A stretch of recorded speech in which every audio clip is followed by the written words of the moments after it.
What's good, ladies and gents? Welcome to the MKO Pugilism Boxing channel where we talk all things boxing. Remember to like, subscribe, all that good stuff. Now, let's get into this one. Coming up quite soon, we've got Dmitry Bivol versus Artur Beterbiev. Now, this is for all the gold, all the belts at light heavyweight. And this is one of those fights that I've really been looking forward to for quite a while. I think it was meant to take place a little while ago back in June, but again, Artur Beterbiev is quite injury prone and contracted an injury, so now we wait right till pretty much the end of the year for this one. But I'm really looking forward to it, and this is a fight where I'm gonna say this: it's a tough one to pick because you've got two serious talents, two very decorated amateurs. I think Beterbiev was probably the more decorated amateur of the two, but these are guys of serious pedigree.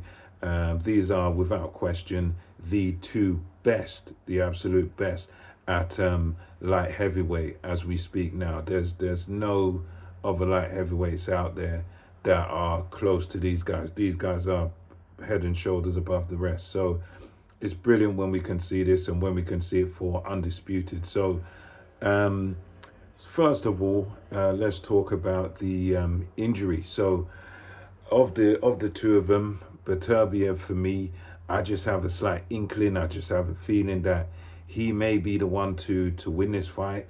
I think because he's one of those guys that he's a vicious puncher. He's got 100% knockout record, and he just seems to get to everybody. And he's one of those punchers that he doesn't even really have to pivot into his shots much. He doesn't. It almost looks like sometimes that he's throwing arm punches and he's still hurting people. The only real weaknesses you've seen with Beterbiev is that he's been down before. I think significant one I recall is him versus Callum Johnson. Callum Johnson was able to put him down, but it seems like putting this guy down just makes him mad, and he come back and again KO'd Callum Johnson, just took him to pieces. And Yard gave him a very good run for his money, but even Yard eventually just wilted. And that's what Beterbiev seems to do to guys. He just seems to wilt you and just wear you down and wear you out, and you can try going for it like Joe Smith Jr. did, and he tried going for it, going head on against Beterbiev. Beterbiev in that fight showed some skills. He showed some back foot boxing skills and was still able to just take Joe out of there, and he was so relaxed in the way that he did it. And he just seems to be like a Terminator, just like a machine. And the dangerous thing about Beterbiev is the fact that not only can he punch like a mule, he punches very hard. It's the way that he delivers. It's very little effort for him. He just does it so easily and so fluidly. And he's the type of guy that he can get you early in a fight and finish you, and he can get you late in a fight. So his power carries from beginning to the end of a fight.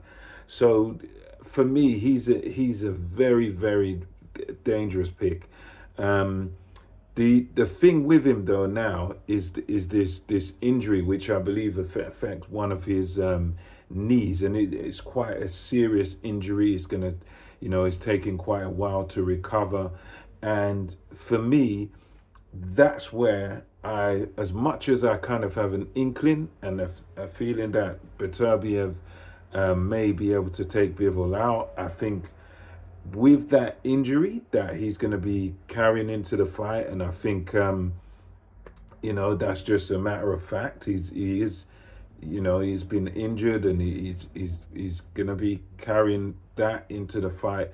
And with Bivol being his kind of equivalent in skill, Bivol's like the difference is obviously he's a pure boxer. He's a back foot boxer, and Bivol has impeccable movement, impeccable hand speed, foot speed. He's an in and out fighter that literally is able to get in, do his damage, get out. He's able to do the steps to the side. He's able to pivot to either side.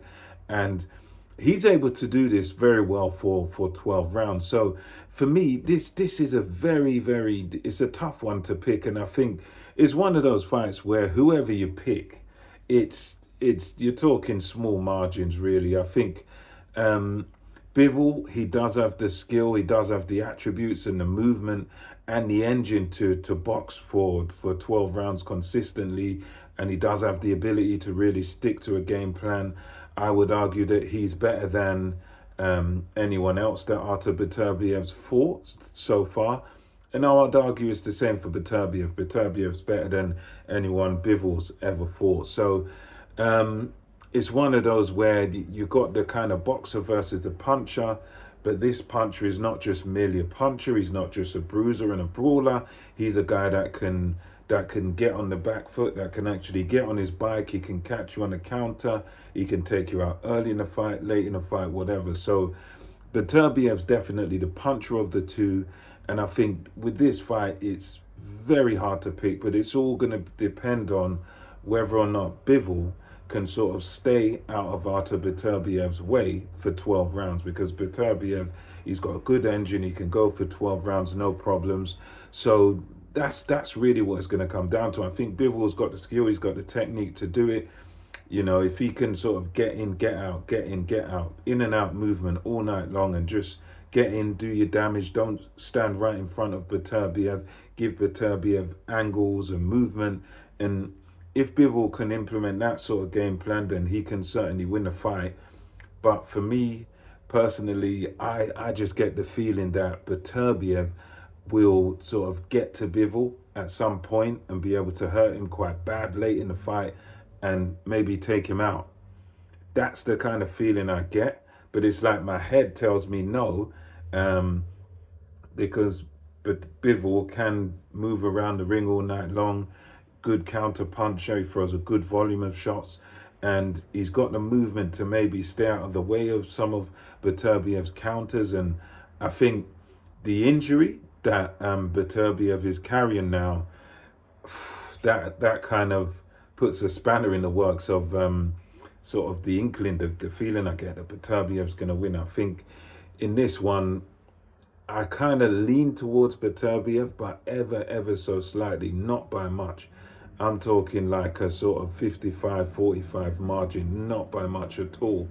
And that's because I think, you know, one scenario, Beterbiev takes Bivol out late. He catches up to him eventually. Bivol has an excellent start to the fight and walks away with certain rounds, walks away with quite a few rounds. But then when it gets to the championship rounds, I just feel that Beterbiev may be able to catch up and take him out there. But with the injury, again, if Beterbiev is badly affected by the injury, then I would have to lean towards Bivol, because I think with that injury, that knee injury, that's going to damage his movement. He's not going to be able to move as well. He's not going to be able to stalk Bivol like he needs to stalk him. So that injury, for me, could throw a spanner in the works and could be, you know, the serious problem. But, you know, as I say, for right now, I get the inkling. I think Beterbiev is most probably going to win this by a very late stoppage. But this is, as I say, this is my early prediction. I may change my mind later on, but just as of right now, I think the injury could be something to worry about. But if the injury doesn't affect Beterbiev, then for me, I just think Beterbiev takes Bivol out late in the fight. And also, I suppose we've got to factor in age. That's another thing we've got to think about, because by the time of the fight, Beterbiev's going to be at least 39. I don't know if he's going to be 40 yet, but he's the age could catch up with him as well. That's another factor. But for me right now, my pick is Beterbiev. But yeah, we'll revisit this fight closer to the time. But that's just my thoughts. Let me know what you think about this. What do you think about the Beterbiev injury and all that? And, you know, how much chance do you give Bivol? Do you favor him or do you favor Beterbiev? Let me know. And until next time, MKO Pugilism, over and out.